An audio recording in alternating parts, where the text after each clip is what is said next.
Hey guys, it's Kerry for Halt and Catch Fire, Season 4, Episode 4, Tonya and Nancy, and I was definitely really looking forward to this episode. I've really been enjoying this season so far, and especially the way things left off in Episode 3. I was very interested in seeing where the rest of the season was going to go, and while I didn't like this episode as much as the first three, this was still a great episode. I still really did love what we got here, but this episode's a little bit different than most because while this show does frequently skip in time a lot, they've never done it throughout the course of an episode, but that's essentially what this episode is. You know, we skip through a lot of weeks, a lot of months in this episode, and it did get a little bit confusing after a while, but I'm going to try to keep you all up to speed on what's going on. But let's just get in this episode because I do definitely want to get into it. And I love the way things start off because we start off at Comet and we see Joe and Gordon. They're checking out Rover's website and agree that it's substandard and has a relevance problem. And Cameron's been fixing up her motorcycle. She goes to look at the site and argues that the site would actually have potential if it maybe had a more sophisticated algorithm. And Joe says that viewers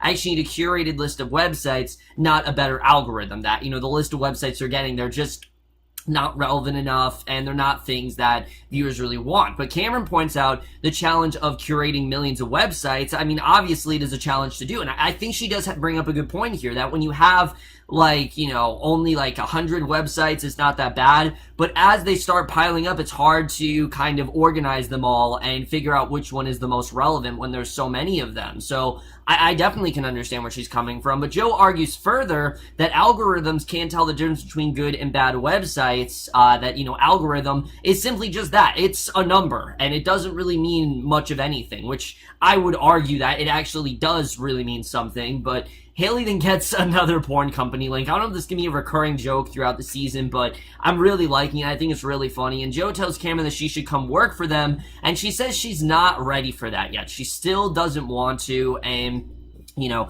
Cameron, it's clear she's kind of moving past Atari. I mean, sure, she's still thinking about the game, but throughout this episode, you can see her really moving past it, because I think she does have the mindset that maybe it's not going to do well, and maybe she's going to have to move on to something else, and we definitely do see that here. So Tonya and Boz then update Donna on Rover, and Tonya argues that they launched too early, but Bosworth insists that they had to launch quickly once they found out about Comet, because Comet was so popular that they would have easily outdone them, and that they need users to gain a following. And he says that the growth will get there, and the Rover algorithm is going to get better with usage, and they need users to track, and the data is actually going to help is going to help them with the algorithm, and they have to just stay competitive. That's really what it's all about. It's about staying competitive because they definitely do have massive competition here. And Tonya retorts with telling them that they really have nothing to worry about with Comet since they have index sites, and, you know, Comet doesn't have that. And Donna orders them to stop arguing in front of her since the site is already live and there's already a ton of other matters at hand, and advise them to act more like a team. And again, Donna is the chairman here. She's the one that's trying to really keep everything together. It seems like she's being a little more successful in terms of how she's treating everyone, but it's clear that this is definitely a worry. You know, this is definitely a concern for most of the team members, and that's something that we definitely do see throughout this episode, is both Comet and Rover wondering which one is going to outdo the other, and I do think that whole plot is very compelling so far. So Joe and Gordon then come up with the idea that in order to keep up with the internet's expansion, and rather than just adding more code, they actually need to hire people who are passionate about specific subjects to input websites about those specific subjects into their index. You know, things that they want to know more about. And Gordon asks how many they should hire, and Joe asks what their strongest section is, and Gordon says comedy, which Haley loves, which is why it's actually their most well-organized section, and they really need to find more like her. Haley, again, she's not doing this because she's been appointed to, or because someone told her to. She's doing it simply because she loves it and she wants to, and it's something that makes her feel good, makes her feel like she's really a part of something, and they need people like that. And I thought that plot point was very strong. And we do definitely see progression of that. However, this storyline, I feel like it's going to go somewhere, but it kind of just goes away in the middle point of this episode. We're going to get into that, though, but Cameron then rides a new motorcycle through the countryside. It breaks down. She screams in frustration, and she notices a plot of land for sale. You know, you're realizing that maybe this is how she's going to move on from everything. But 6 weeks later, which again, like I said, this episode cuts frequently to several weeks later, and this is really the first one. Joe and Gordon are interviewing Dr. Katie Herman, who is played by Anna Klumsky, who we all knew was going to be on the season. We just didn't know what her role was going to be, but I really like this character. She basically is going to be the job's chief ontologist, and Katie describes her organizing methodologies, and they just hire her on the spot, that she could be a real ally to them, and they could really use her as an asset to the team. And I definitely really do like this character, but I don't think we saw really enough of her in this episode. I think we're going to see more of her, but this episode, they just didn't really do a ton with her. They introduced Katie to like 5 teams of surfers, experts who search for websites to index in their respective categories. We realized that they really do seem like they've got a good team here. They really got everyone in each group responsible for writing a description of the top 5 sites in their category. And Gordon states that the problem is that they start out with just 5 main topics, but as new sites pop up, categorizing them becomes more complicated, and Katie says that there's a more ontological term for it. So it seems like these guys really know what they're doing, and they really could help them out very well. So AOL then calls Joe and Gordon to make an acquisition offer that they basically want to buy them out, and they want to use their company. And this is probably the best time for them to do this, because, you know, Joe and Gordon are very successful right off the gate. We definitely do see that, and, you know, Joe could really use this as well, and that's, again, a big thing kind of going on here. But Donna then peruses comment, and she laughs at as she reads Haley's comedy section, and the rover team then marvels at how quickly Comet is expanding and how much traffic it's really getting, and Donna asks the team for an update, and Elliot says that Cecil, the programmer, he's overworked, and he asks for Series A funding, and Donna makes it clear that that's not happening anytime soon, that they need Cecil, he's an asset to the team, and they need to just keep him on. So, again, you can tell that Donna, she's not really seeing eye to eye with most of her team members, and I do think that's going to end up becoming a struggle the more this season goes on. So Cameron and Joe then check out an Airstream trailer that Cameron wanted to park on the land that she just purchased, and Cameron asks Joe to consider AOL's buyout offer so that they can actually spend more time together, and he says that he may take it so he can do something else, and she makes it clear the trailer is for them to have all the room to do whatever they want. And, you know, it's clear these two, they want to be in a relationship, they want to be able to pursue this, but it just seems like they have very conflicting ideas, and that's something we definitely do see here, because Cameron actually parks the Airstream on her new plot of land, she builds a fire pit beside it, and you can tell she's very confident. She's really hoping this could be a great area for her and Joe, where they can just, you know, be together and not worry about all these other things. And I do think that we're leading towards maybe these two finding peace, but at the same time, it's only episode 4, so I don't know. But at home, Haley calls Donna over, and I loved the scenes with Haley in this episode, because through Haley being in this business, it's really helping her grow more confidence and develop a little bit more of, to put her foot down towards certain things that she wouldn't have before. Because Donna says that she doesn't know if she thought she can do a girls' night out this time around, would rather stay indoors. And Haley asks if it's weird they're working against each other. And she admits to Haley that Comet is actually outperforming Rover. And Haley tries to lift Donna's spirits by saying that Cameron called the Rover algorithm clever. And I do like the way that Haley is kind of trying to play this in a, you know, in a way that's respectful, and she's not trying to be completely cutthroat. She actually is trying to lift her mom's spirits a bit, but you can tell that Donna, it is clearly diminishing, and Joni changed the TV channel, demands pizza instead of Chinese food, as Haley requested, and Haley actually gives in. So she's not just gonna let her mom dictate things to her, she actually does kind of want to go against her, and I thought that was interesting to see. But you do kind of feel bad for Donna, because I think Donna genuinely did want to spend time with Haley. However, these two competing against each other, it's a whole new sort of, you know, it's just this whole new sort of, adversary that they just didn't have before. So Joe, Gordon, and Bosworth, they join Cameron for beers at her new trailer, and I like this scene because we really have not seen Bosworth interact with Joe and Gordon in a while. And in private, Joe informs Cameron that AOL offered $3 million, but that he and Gordon actually decided to pass, and he says it's encouraging to get the offer so early on, but they're going to try the VC route since a couple firms are actually poking around, and he agrees to stay the night with her. So Bosworth tells Gordon that he's digging himself out of debt and inquires about the AOL offer, and Gordon says says that AOL lowballed them at $3 million, and they're in a buying frenzy right now, and him and Joe actually want to just play things out. They don't want to have AOL take things, they want to stay very focused. They want to make sure that things are going their way, and Cameron and Joe then join them later. They reminisce about her space bike, if you remember from season 1, and Gordon and Bosworth, they head back home. Cameron then finds Joe asleep in the trailer, and she drinks all alone by the campfire. And it's kind of a sad scene because, again, I think she wants them to have this relationship, but it's clear that the two of them want very different things, and I think that's something we're really seeing here. So we then cut to 2 months later as Bosworth and Tonya have lunch at a Japanese restaurant, and Tonya talks about Cecil. He's still having trouble with the pages, and he's had a month, and maybe he's just not the guy for that. Maybe they actually do need to get rid of him. And Bosworth says that it may be a little hard because he is a member of the team CTO and all, but he still can't handle the programs. And Bosworth then mentions a rumor that AOL is willing to pay $3 million for a search website. And remember, Comet declined. So this is something that Rover should absolutely jump at the chance of taking. So she says they're going to have to pay off the angel investors, and Bosworth says they're doing all right at $400K apiece, and she asks about the team, and he says that they split almost $4 million in cash, and for a bunch of young upstarts, that's pretty good, and it's a real win for her that sets her up for her next thing. And he says that anyone who does a search with them leaves underwhelmed, especially since the second most popular word searched is actually Comet, and it's clear that people are just using Rover to get access to Comet, and if they team up with AOL,